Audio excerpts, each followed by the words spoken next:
El tráfago de noticias diario, la sucesión de escándalos, los problemas de seguridad y salud y también los logros y avances en lo económico e internacional nos han distraído, o por lo menos a mí, me han distraído durante demasiado tiempo de darle el espacio necesario a una conferencia extraordinaria que hubo aquí, gracias a una iniciativa de la UES al invitar al expresidente Álvaro Uribe para compartir sus experiencias, que más que nada fueron confesiones, a lo largo de 2 horas.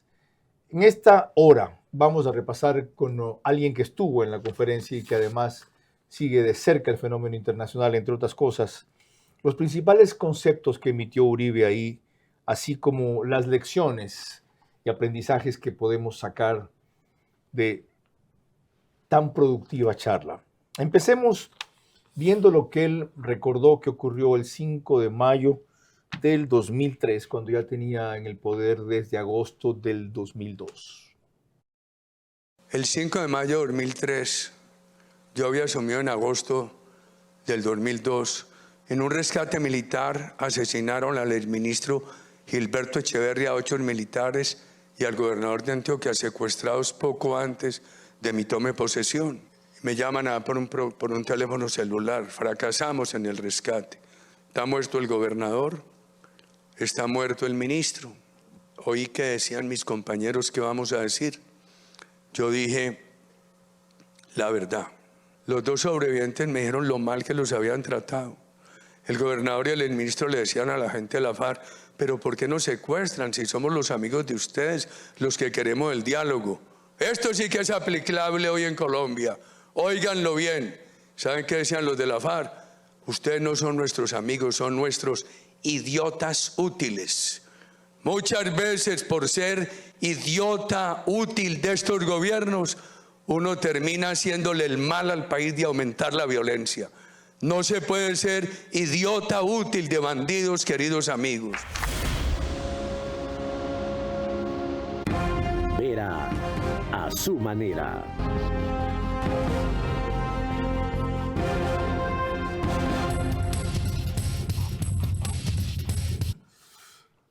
Primera conclusión, entonces, o lección: no se puede ser idiota útil de bandidos. La recoge Carlos de Tomaso en el artículo que escribió sobre ese tema en El Universo. Antes de proseguir con quien escribió otro artículo de la misma conferencia en Expreso, revisemos lo que ese día, jueves, al día siguiente de nuestras medidas arancelarias sobre los productos que importamos de Colombia, hizo el expresidente colombiano Uribe. Lo que hay en las noticias de hoy, las decisiones del presidente Daniel Noboa y del presidente Gustavo Petro. Diría lo siguiente: por un lado, hay que recuperar las cenizas de la comunidad andina para que vuelva a florecer. Necesitamos crear todas las condiciones para que nuestros países estén más integrados. Nuestros países han tenido un comercio muy intenso. Todo eso es poquito frente a la necesidad de la integración, pero la seguridad pesa mucho. Creo que Chávez y Maduro cometieron el error de irrespetar la seguridad. Albergaron grupos terroristas de Colombia en su territorio que maltrataban al pueblo colombiano. Y han albergado también terroristas de otros continentes que son una amenaza a nuestras democracias y muy directamente a los Estados Unidos. Independientemente de la orientación ideológica de un gobierno o del otro, tiene que haber colaboración alrededor de ese tema que se llama la seguridad, que es un valor democrático, una fuente de recursos y que como valor democrático es para todos. Segunda conclusión, entonces: colaboración ante el drama mundial de la inseguridad, aunque sean gobiernos de distinto matiz ideológico. Faltó colaboración mutua, o colaboración proporcional, o colaboración con reciprocidad, o colaboración equivalente, por lo menos.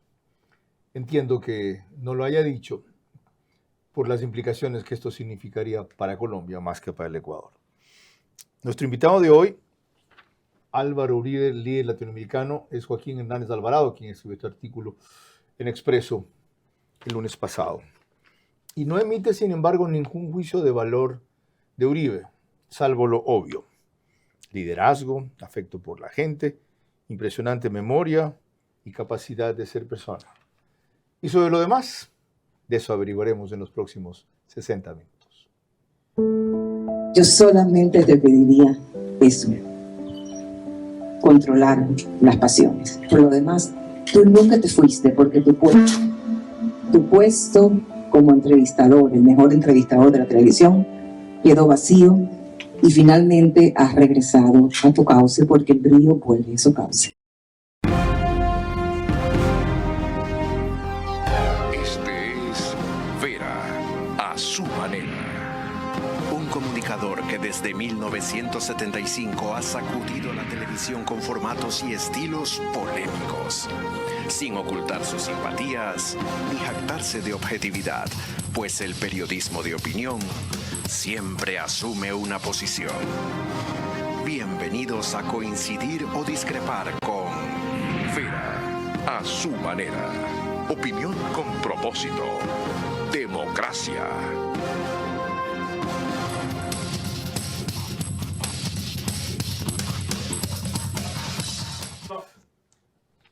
Buenas noches. Nuestro invitado de hoy es el doctor Joaquín Hernández Alvarado, 77 años, doctor en filosofía, entre otros títulos, actualmente rector de la Universidad de Ecotec. Antes fue 10 años rector de la UES, Universidad número 1 del país. En redes sociales lo pueden encontrar como joac.hernández, en X especialmente, y los lunes leer sus artículos que preferentemente son de temas internacionales en Expreso. Bienvenido, doctor. Gracias por aceptar la invitación. Muchísimas gracias por este espacio. Empecemos por lo que no dice el artículo. Haga su valoración de la conferencia de Uribe, pero no en cuanto a lo magistral, aleccionadora, reveladora, divertida, profunda que fue, sino si aporta a la práctica política, se aporta al derecho internacional y se aporta a la solución de los problemas que él enfrentó, que ahora tratamos nosotros también.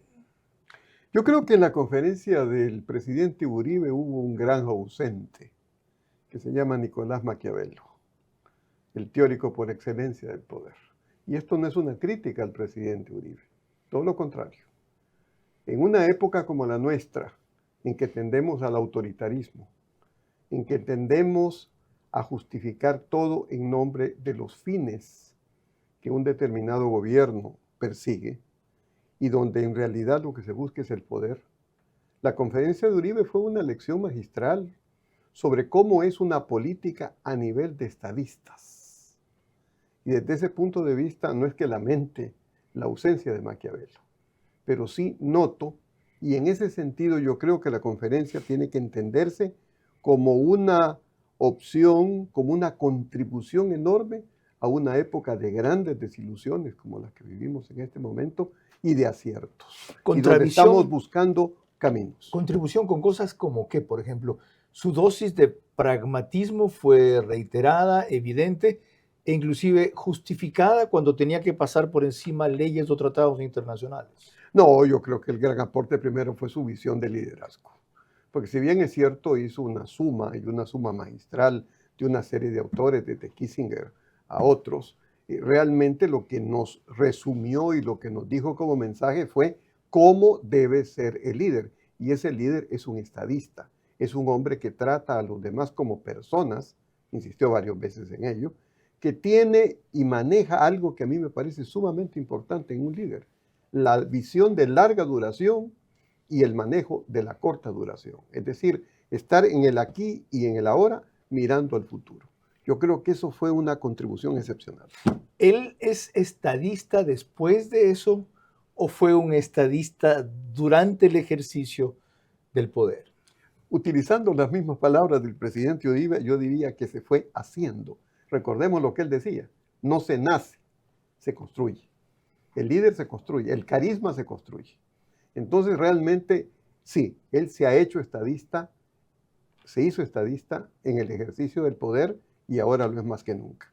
Pero yo creo que fue magistral, por ejemplo, el momento en que estuvo solo frente a todos los presidentes del socialismo del siglo XXI, en esa reunión, donde estaba prácticamente en minoría y tenía que enfrentar nada menos que el bombardeo de Angostura. Ese manejo que hizo, esa fortaleza del líder, ese no ceder al miedo, sino manejar su punto de vista con tranquilidad, fue lo que permitió realmente un resultado que yo creo que tenemos que valorar. ¿En qué sentido tenemos que valorar si él mandó a su ejército incursionar en territorio ecuatoriano para que aquí se pudiera atacar a un líder de las FARC que nos tenía como refugio y a quien, según él, Correo o su séquito le contaban todo cuando se iba a intervenir y permitía que se ponga buen recaudo? Bueno, yo creo que él aclaró muy bien. Primero, que esto no fue contra el pueblo ecuatoriano. Y dijo que todas las veces que hiciese falta iba a pedir excusas al noble pueblo ecuatoriano por este invasor que había venido desde Colombia a manejar los negocios sucios desde esa situación. Y segundo, porque también criticó lo que el concepto de soberanía normalmente se entiende. Ahora, ¿por qué lo justificamos tan fácilmente? Si él pudo haber bombardeado a Raúl Reyes cuando estaba en territorio colombiano, porque lo tenían igualmente rastreado, ¿por qué no lo bombardeó en su territorio? Entiendo, por lo que yo le escuché a él, porque no es de lo que yo pueda opinar o no, que ese fue el momento, la orden era en el momento en que ustedes lo ubiquen, en ese momento procedemos, esté donde esté. Gran coincidencia. Y el sitio ¿no? es, Ajá. fue acá. Ok, el afán era otro. Aparte de aniquilarlo, neutralizarlo, el afán era demostrar que ellos usaban el Ecuador como un santuario y que Correa realmente era un cómplice y amigo de ellos, no un tipo que decía combatirlos como dijo después, y lo consiguieron. Sí, es una lectura que no está en la conferencia, ¿no? Concertada con los Estados Unidos. Claro, no nos olvidemos, para hacer caso de eso, que el Plan Colombia es un plan con los Estados Unidos. Ahora, la proyección grave de eso ahora es que nosotros, aplicando la misma lógica, desde luego creo que por la desproporción militar y por la responsabilidad política no lo haríamos. Si Colombia no ataca a las fuerzas disidentes narcoguerrilleras en alianza con el ELN y todo lo que tiene al sur, donde ejercen soberanía en Nariño, una provincia limítrofe, Putumayo creo que es la otra. Sí, Sucumbío es la nuestra, Putumayo. Ahí al sur. los podemos bombardear también. Si tuviéramos posibilidades, ¿por qué no? Exactamente. ¿Por qué no? Ok, esa es la extraordinaria repercusión que tiene una de las reflexiones que hizo Uribe en la conferencia que ha citado bien el doctor Joaquín Hernández Alvarado. Ahora, sobre otro tema que se le exige mucho al gobierno ecuatoriano ahora, que es decir, ¿hasta cuándo esto? Cada vez más combate a la inseguridad y cada vez más muertos. Él habló de que hay que abstenerse mucho en general, sin aludir a ese caso, de fijarse fechas y plazos. Hay que abstenerse mucho de prometer fechas y plazos, pero hay que demostrar dedicación y hay que crear confianza. El líder tiene que abrir todos los espacios a la comunicación. No hay que tenerle miedo a la comunicación.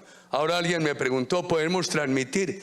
Transmitan en lo que yo voy a decir a propios y extraños, a los de mayor afecto y a los más radicales opositores. El líder tiene que estar abierto a la comunicación y siempre mostrar que uno quiere cumplir.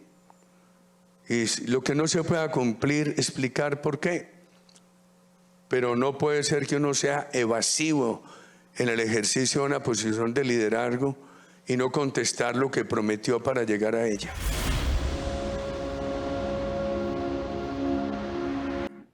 Antes de retomar el hilo de este tema, quiero recordarles que nos pueden seguir por Facebook y YouTube de Carlos Vera. Estamos también en Extreme, canal 15 de Vito TVO o 709, en DirecTV, canal 194 de Manavisión. Entre ambos, cerca de 25,000 hogares se conectan los domingos, 5,000, 6,000 más en promedio por radios. Centro, 101.3 FM, Candela con K, 89.3 FM para Manabí. La Bonita, del centro del país, en Riobamba, para Chimborazo, Cotopaxi y Tungurahua, también 89.3 FM. Y en Quito, 101.7 FM Radio Sucesos. líder en información en la capital de la República. Allí hay 3 aportes interesantes sobre manejo de crisis. Demostrar dedicación, que sin duda él lo hizo, sobre el tema del narcoterrorismo, confianza, que sin duda él generó, y no tener miedo a comunicar, copar todos los espacios, en donde también estuvo presente. ¿Qué hacer traspolando eso al Ecuador? En un gobierno, por lo menos en un presidente y en el ministro del Interior, que demuestran dedicación, que generan algo de confianza, pero que no llenan espacios de comunicación. Desde luego, de las virtudes principales de Daniel Noboa no es la de orador o expositor, pero la carencia del equipo la vuelve peor. ¿Es aplicable esta recomendación de él al Ecuador? Yo creo que es necesario incorporarla. Creo que es necesario incorporarla porque eso permite que los ciudadanos vivan en una atmósfera de relativa tranquilidad. Yo creo que eso es una de las tareas que tienen pendientes y supongo que la harán en el tiempo adecuado, pero sí creo que es necesaria esa comunicación. ¿Cuáles son las consecuencias de la falta de esa tarea? Bueno, la inseguridad, los rumores, la falta de entender lo que está sucediendo. Yo creo que eso sí es importante, pese a que últimamente hay un esfuerzo de diferentes funcionarios del gobierno de aclarar lo que está pasando, pero creo que tienen que hacerlo de forma más sistemática para que la gente entienda en qué proceso estamos viviendo y obviamente, como muy bien dijo Uribe, no se puede poner fechas de cuándo se va a terminar. A propósito de eso, no sé si usted vio completo el discurso del presidente en la CAF en Panamá. Lo estuve viendo este fin de semana y me asombró y me asustó. Me asombró por su franqueza. Hay una parte en que dice, estamos al borde del precipicio o estamos a punto de caer al precipicio, y luego hace un análisis muy escueto de las circunstancias de seguridad. Seguramente el martes vamos a hacer un análisis de ese discurso, porque es lo que se le ha reclamado y no se ha difundido, su visión respecto a la inseguridad. Podemos coincidir o no, pero ya la dio. Y el diagnóstico que da es muy grave y alarmante. Pocho Harvey estuvo en la conferencia del staff de comentaristas de Radio Centro y hizo un alto esta mañana para responder la pregunta que le iba a hacer. Más allá de lo magistral de la conferencia y todo lo que ya dijeron en Radio Centro, ¿qué fue lo que más te impresionó a ti como comentarista político? Hola Carlos, ¿cómo estás? Fue una conferencia magistral, pero no solamente por el título de esta convocatoria, sino por su contenido. El presidente Uribe demostró su calidad de estadista y sobre todo nos transmitió una serie de mensajes, conceptos y lecciones desde su experiencia como mandatario y diría de su dilatada carrera política. Dijo muchas frases y conceptos, pero hay 3 que en mi caso quedaron muy grabadas. La primera, el tigre no es vegetariano. Y fue una manera de reflejar o graficar en la relación con los delincuentes, del gobierno con los delincuentes, que estos cuando piden tregua no es porque verdaderamente creen en la paz, sino que simplemente quieren reinventarse. La segunda, hablando de los líderes, cuando señala que estos no nacen, se crean. Es decir, más allá de las características congénitas que se pudiera tener, un líder se crea, se forma, se prepara y sobre todo lucha en las calles para adquirir la calidad de tal. También me impresionó que recordó muy bien las memorias de los expresidentes Gustavo Noboa y Alfredo Palacio, a quienes reconocieron en esa participación activa en la lucha contra la guerrilla colombiana, por ejemplo, poniendo como caso la captura de Trinidad allá por el año 2004-2005. Pero en cambio, no tuvo el mismo concepto para el expresidente Correa. Y finalmente, un mensaje que también me quedó muy claro, cuando señaló aquello de esa cuenta es mía. Es decir, que los líderes tienen que tomar decisiones en tema de seguridad para fortalecer a la fuerza pública. Pero sobre esas decisiones finalmente el líder es el que responde. Realmente conceptos muy importantes que quedaron grabados en todos aquellos que tenemos pasión por la política. Gracias, Pocho. Retomando eso, la política de línea dura que tuvo Uribe y de mano dura que se quiere implementar o está implementando aquí, al ojo y el paso del transcurso de más de 20 años de aquello, y el hecho de que aún con un acuerdo de paz, aún con un referéndum, aún con un presidente premio Nobel como Santos, Colombia no tuvo finalmente éxito cuando hubo el referéndum, la gente reprobó los términos de acuerdo de paz. Estamos hablando de lo que pasa en el sur, ahora también en el norte, el rebrote de la guerrilla. ¿Sirvió? ¿Se puede celebrar eso? A ver, yo creo que sí, pero quería referirme a algo que vale la pena mencionar con este tema de la comunicación y del gobierno nuestro. Y es lo siguiente, a mí me sorprendió que frente a las críticas, y no estoy haciendo valoraciones, ¿no? Pero frente a las críticas muchas que hubo aquí en Ecuador por el tema de la elevación del arancel a los productos colombianos, en el lado colombiano, en la revista Semana, para citar concretamente, hubo 3 artículos elogiando al presidente Noboa, diciendo que era lo que realmente tenía que hacer. Más aún, vinculando la próxima reunión de Petro con Trump en esa línea. No en el sentido de que el presidente del Ecuador esté obedeciendo órdenes, ni mucho menos, sino coordinando sus acciones. Entonces, a eso voy yo. Yo creo que falta esa comunicación, mostrar que los mismos colombianos admiten que la decisión que tomó el gobierno ecuatoriano estaba de acuerdo, porque eso es una necesidad. Y todos ellos critican precisamente la falta de seguridad en la frontera. Totalmente de acuerdo. Yo dije, vamos a pagar a corto plazo un alto costo, pero ha sido la única forma de llamar atención a nivel mundial y regional de este asunto. Esos puntos me parece que deben enfatizar y deben justamente por la comunicación mostrar a la gente. Y por lo tanto, de repente, actitudes así sirven más que la mano dura sin decir que debe bajar el nivel de combate o de represión. Yo creo que ambas se unen. No creo que haya que decir que la una sin la otra. Las dos se unen para formar un mensaje. Cuando volvamos, el famoso incidente de Angostura de marzo 1 del 2008, que explicó, como decía hace un rato en la parte anterior del programa, Uribe, y que dice él que en toda intervención con ecuatorianos, o que es una entrevista, no deja de pedir perdón por ese hecho y de justificarlo históricamente.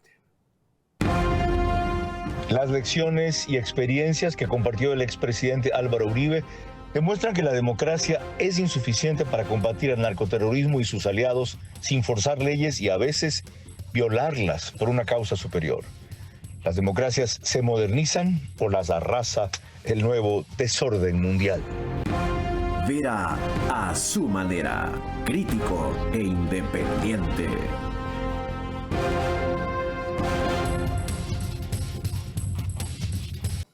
Estamos repasando algunos aspectos de la conferencia que dio el expresidente Uribe en la UES el jueves antepasado para recordar, refrescar, aprender sus lecciones y reflexiones y tomarlas en lo útiles que nos puedan ser, aunque los tiempos son distintos y todavía con relación a lo que ya pasó, ciertamente no peores, pero no por eso sin el riesgo de que así efectivamente ocurra.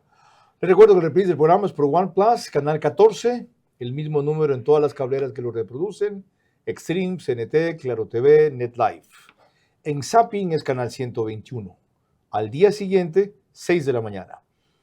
Ecuador en Vivo TV, canal de YouTube, lo sube apenas concluye. Alborada, 90.3 FM, pone el reprise también mañana, pero a las 6:30 para Imbabura y Carchi, y estamos ya 2 semanas por Ecotel TV en Loja, así como del día a la noche, de lunes a viernes de 5 de la tarde a 7 de la noche. Aquí está el fragmento que refirió Uribe en su conferencia del famoso incidente que es recurrente mencionar por parte de él siempre que está con auditorios ecuatorianos. Cuando nosotros bombardeamos a Raúl Reyes, no al gran pueblo ecuatoriano, yo no soy capaz de hablar ante un auditorio del Ecuador o de hacer una entrevista sin decir que siempre repito mi pedido de que me acepten excusas al gran pueblo ecuatoriano. Ese bombardeo no fue contra el pueblo hermano, fue contra un invasor terrorista que utilizaba el territorio de Ecuador para secuestrar y ordenar crímenes. En esos computadores que se decomisaron en Angostura y que la Interpol dijo claramente, además de otras cosas, que no se alteraron, aparece el candidato de Petro como el que le hacía las movilizaciones a la FARC. Y después de que a esos bandidos les dieron, hombre, es que no hay derecho, no hay derecho. Los de la FARC, de responsables de delitos de violación de niños, están en el Congreso.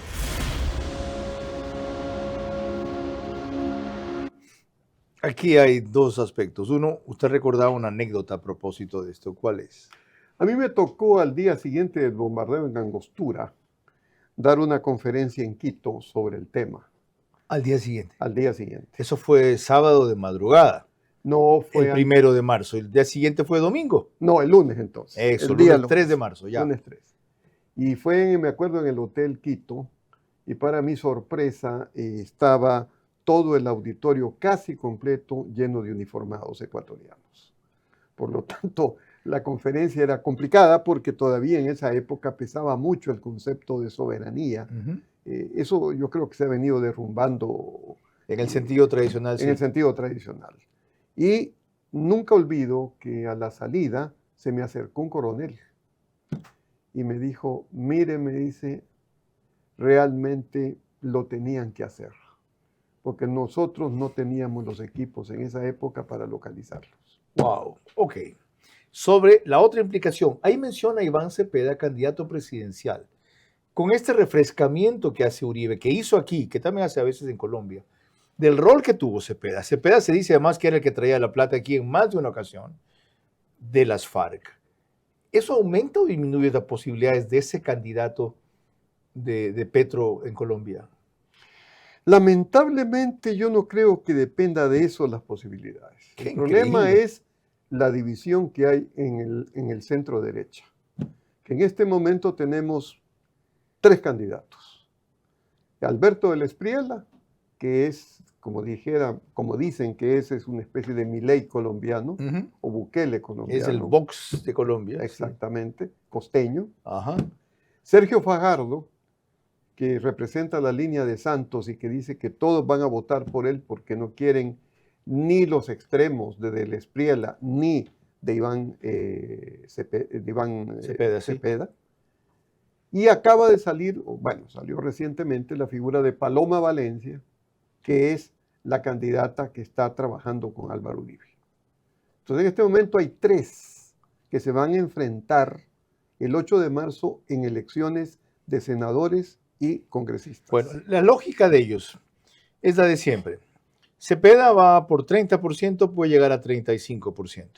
El otro 65% que se va a repetir con un porcentaje menor, o a repartir, perdón, uno de ellos entra a la segunda vuelta y la lógica es que todos los demás del espectro del 65% voten por el que entre segundo y termina ganando primero. ¿Es creíble? Yo no lo creo. ¿Por? Por las diferencias que hay. ¿En qué sentido? Si ni siquiera se han puesto de acuerdo. En Chile se pusieron de acuerdo. Ajá. Y dijeron que el que ganase iba solo y todos los demás le apoyaron, que fue el caso de Castro. Aquí no hay eso. Aquí Fajardo no quiere saber nada, incluso se ha negado a participar en primarias. Y la otra pregunta que cabe entonces, híjole, ¿qué futuro nos espera con un presidente más radical, guerrillero, marxista, leninista, cruel, despiadado que Petro? Y por eso es muy importante la posición del Ecuador, porque Ecuador estaría en este momento frente a una Venezuela que está prácticamente ya dirigida, las últimas noticias por Washington, la última noticia de la liberación de los presos políticos, que por cierto es una gran noticia. Por fin. Y que van a dejar el helicoide ya como edificio. Lo desarman como centro de tortura. Como centro de tortura, me parece importantísimo. Pero el tema colombiano, que es de donde se produce la droga, que es la que al Ecuador le toca, va a continuar. Ya que Joaquín menciona a Venezuela, esta fue la cita que hizo sobre Venezuela respecto a lo que Trump tuvo que hacer para extraer, sacar, secuestrar, dirían a Maduro, los chavistas, yo diría liberar a Venezuela gradualmente. Así lo abordó Uribe. Yo he dicho que los Estados Unidos actuó en legítima defensa y actuó de manera supletoria o por subsidiariedad. La soberanía hay que entenderla como el ejercicio del poder superior para proteger al ciudadano. No puede aceptarse una soberanía para condenar a los pueblos a una crisis humanitaria permanente. Entonces, este tema con Venezuela ha sido muy difícil. Cuando me preguntan a mí una violación de la soberanía, hombre, lo que me lamento es que no hubieran sacado a los Castro de Cuba, que los debieron sacar hace muchos años.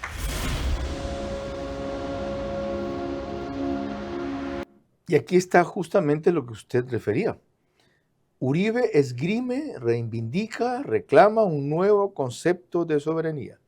Debe entendérsela como el ejercicio del poder superior para proteger al ciudadano. ¿Decidido por quién? ¿Definido cómo? Definido por los propios ciudadanos en el fondo, porque hay un pacto social. Todos los ciudadanos lo que quieren es la preservación de su vida y una vida de realización. ¿Dónde quedan los tratados internacionales? Los tratados internacionales tienen que moverse de acuerdo a la realidad. ¿Dónde queda el principio de no intervención?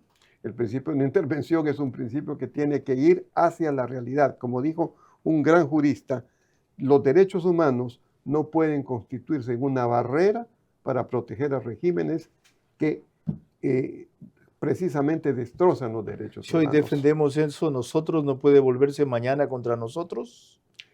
Creo que hay que buscar nuevas formas de asociación internacional. Ajá. Porque definitivamente en este momento hay una ruptura entre el derecho y la realidad. Tenemos que aceptarla. Qué formidable reflexión que ya ha hecho antes el doctor Joaquín Hernández Alvarado aquí, en otros términos, cuando lo convocamos de otros temas, y que abordaremos al volver.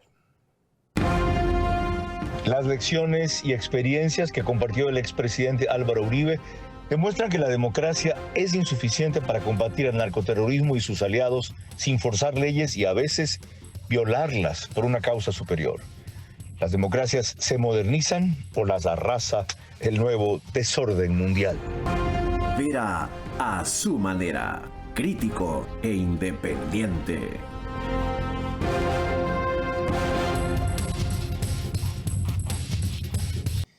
Vamos a entrar en el tema de Venezuela, pero con una evocación que hizo Uribe de su diálogo con Chávez.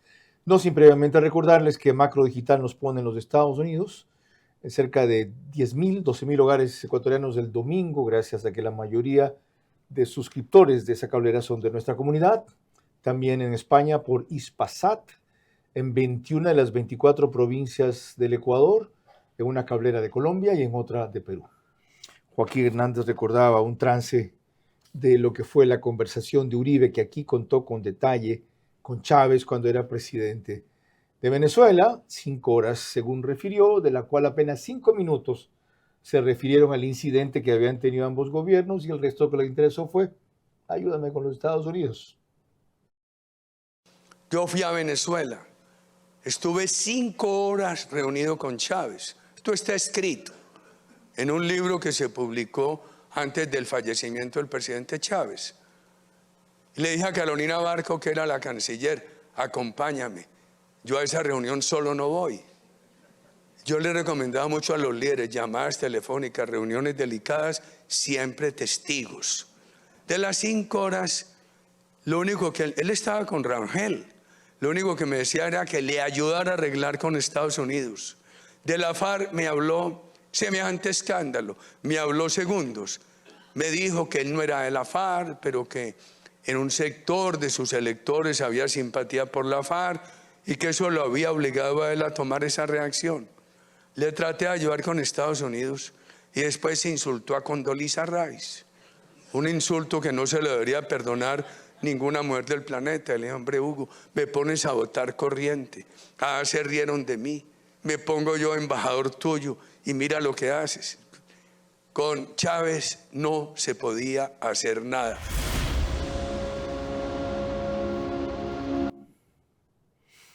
A mí me produjo entre asombro y molestia, para no decir asco, ese testimonio. Porque la impresión que dan dos presidentes que tuvieron el nivel de confrontación de ellos es enorme. Y aquí el que viene y acepta, cuenta, pues yo digo que eso es una confesión en algunos casos, que hizo de mediador o de embajador de Chávez, para usar sus palabras, cuando le pidió ayuda con los Estados Unidos, sabiendo qué clase de régimen era ese y el tipo de problemas que le estaba causando. ¿Eso es lo que llamamos estadista? Bueno, yo creo que hay que verlo a profundidad. Seguramente lo que Chávez le pidió fue sobre temas específicos, concretos, y habría que ver qué ganancias podría haber sobre ese tema. No creo que así sea en general. Abogue por mí ante Estados Unidos en todo lo que estoy haciendo. No, de acuerdo, muy determinados. Ni creo que es necesario saberlo, Joaquín, para valorar si eso es lo que debe hacer o no un estadista, y eso es ser estadista. ¿Saben qué? Los intereses de mi país sí en este rato, el mejoramiento, la normalización de relaciones con este país, con quien nunca voy a dejar de limitar, que yo le ayude un poco a esta cosa que necesita gestionar. En vez de decirle, yo no puedo ayudarte en eso, te puedo dar una opinión o un consejo. O hacer de emisario del otro cuando estamos combatiendo al otro. ¿Qué es esa vaina? En 1939, los alemanes y los rusos ocuparon Polonia. En 1941, Churchill estaba con Stalin. Y después de Pearl Harbor, el presidente Roosevelt también. Y estuvieron juntos hasta Yalta. Qué buena la cita. La Realpolitik. Cuando es por un bien superior. Así es. Sí, había que derrotar a Hitler. Exactamente. ¿Hemos aprendido? Creo que a medias. Siempre la historia es un ascenso a medias. Nunca hay la lección perfecta. Pero creo que aprendemos y aprendemos para caminar. Pero esto es una norma y esto fue, las consecuencias, fue la Segunda Guerra Mundial. De otra forma, el pacto germano-soviético. ¿Qué hubiera hecho Churchill? Decirle, tú ya firmaste con los alemanes, no quiero saber nada de ti. No, todo lo contrario. Qué formidable relación y evocación histórica para entender cómo, de alguna manera, la historia también se repite, da vuelta sobre el mismo círculo con otros protagonistas, pero con lecciones que a veces no terminamos de aprender y que ahora por lo menos es más urgente entender. Al volver, Isidro Fierro responde un par de inquietudes que le formularé como rector de la Ecotec sobre esta iniciativa y una referencia que hizo Uribe ahí a otro tema, el económico, sobre cómo él tiene una visión de lo que es inversión, empresa, trabajadores a propósito de dónde sirve más $1. Las lecciones y experiencias que compartió el expresidente Álvaro Uribe demuestran que la democracia es insuficiente para combatir el narcoterrorismo y sus aliados sin forzar leyes y a veces violarlas por una causa superior. Las democracias se modernizan o las arrasa el nuevo desorden mundial. Vera a su manera, crítico e independiente.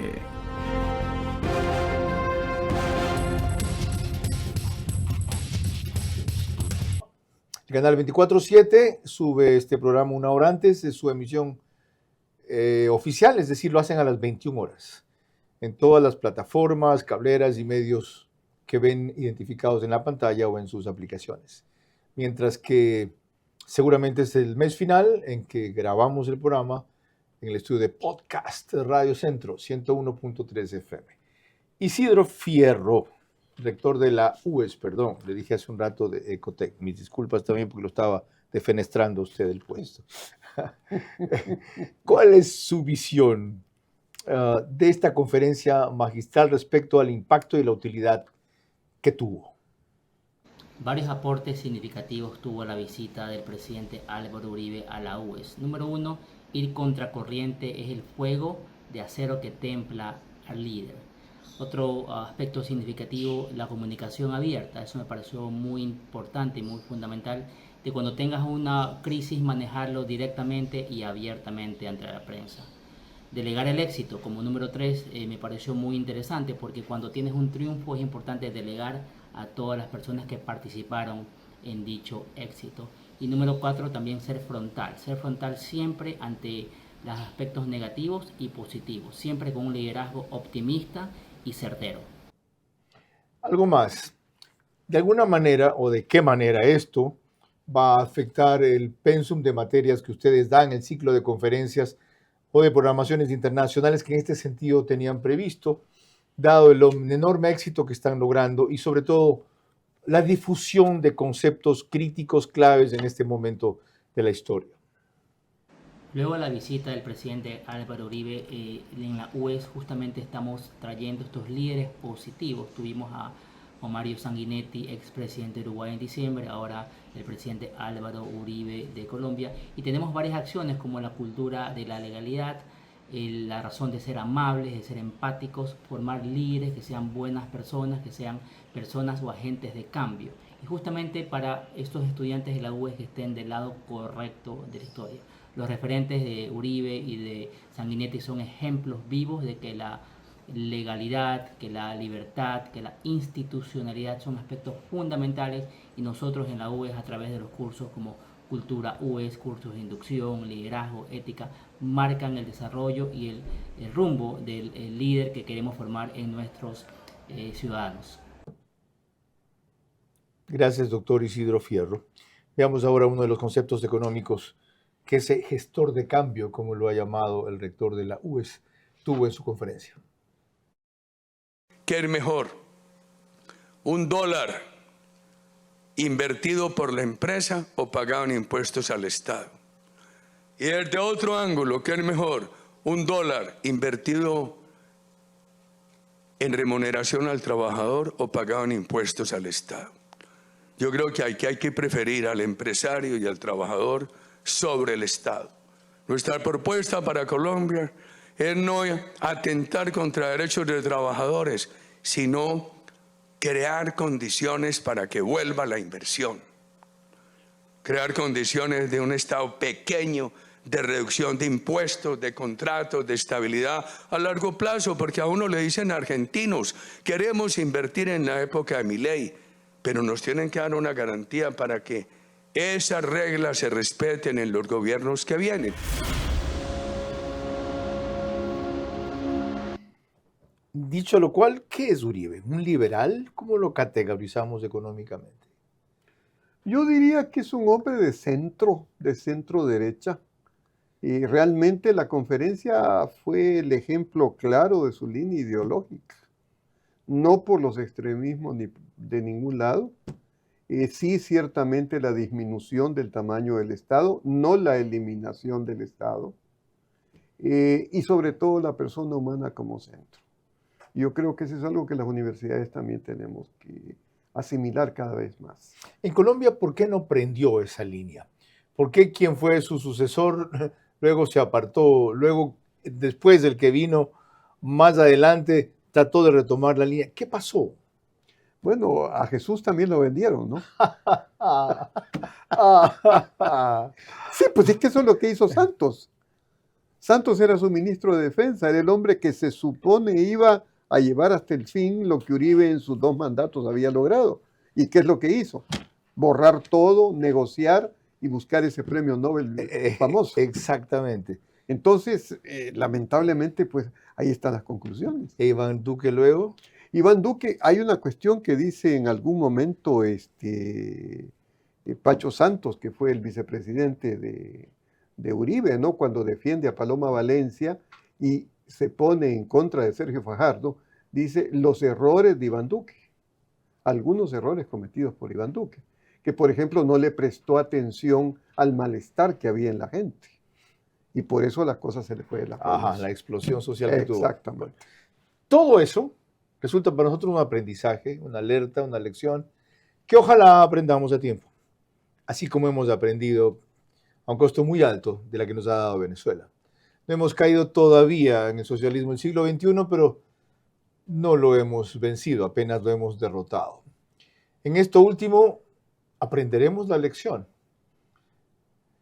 Colombia la habrá aprendido.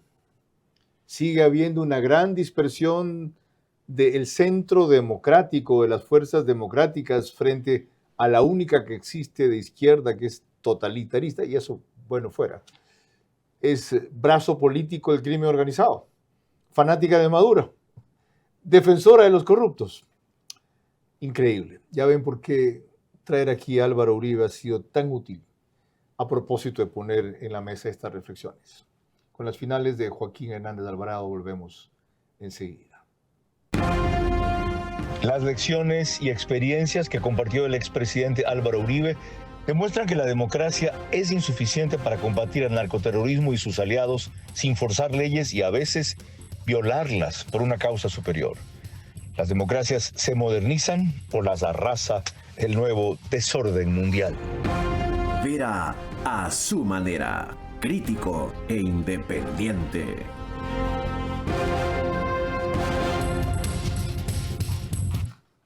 Es más lo que se nos queda de la conferencia de Álvaro Uribe que lo que hemos alcanzado a incluir. Pero sería mucho menos lo que tratemos si por lo menos no le destinábamos esta hora a analizar algunos de sus highlights, como dicen los gringos, de sus partes más sobresalientes.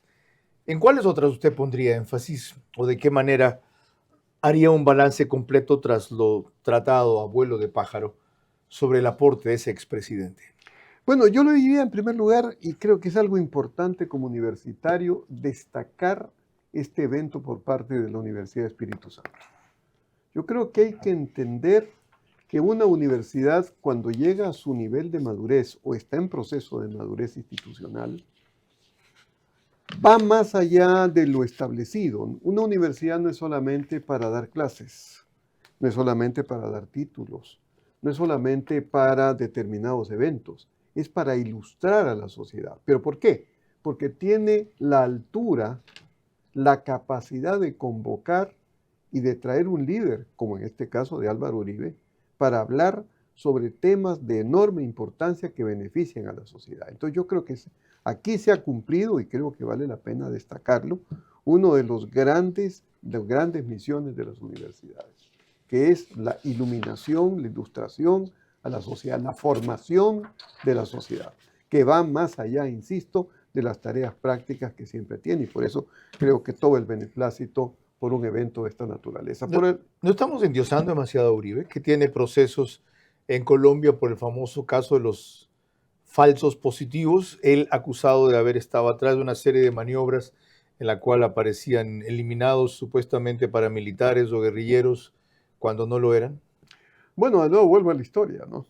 Churchill pierde las elecciones al año siguiente de haber terminado la Segunda Guerra Mundial, ¿no? Napoleón, después de todo lo que hizo, de haber prácticamente reordenado Europa, termina en Santa Elena, ¿no? Entonces, yo creo que el presidente Roosevelt muere y su sucesor, Harry Truman, encuentra que prácticamente lo habían excluido de todo lo que él tenía que saber.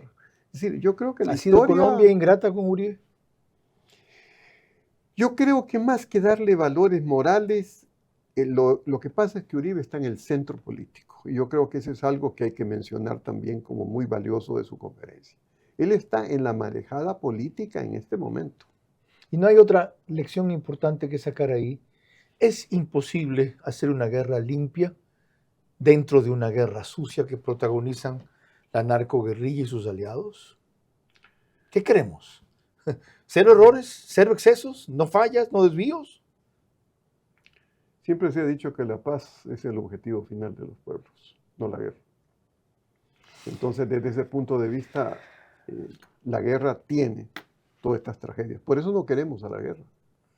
Pero, lamentablemente, hay en el hombre una especie de maldad que le lleva a ser lobo de sus demás hermanos. Y esa es la historia con la cual nosotros tenemos que enfrentarnos y que en el siglo XXI estamos viviendo. Pensemos en lo que está sucediendo en Irán en este momento. Pensemos en lo que está sucediendo en África. Pensemos en lo que todavía en Venezuela sigue, en Colombia. Para no ir más allá de nuestras fronteras. Así es. Gracias, doctor Joaquín Hernández Alvarado. Eso cierra magistralmente este rápido examen de la conferencia magistral de Álvaro Uribe. Buenas noches. Vera a su manera.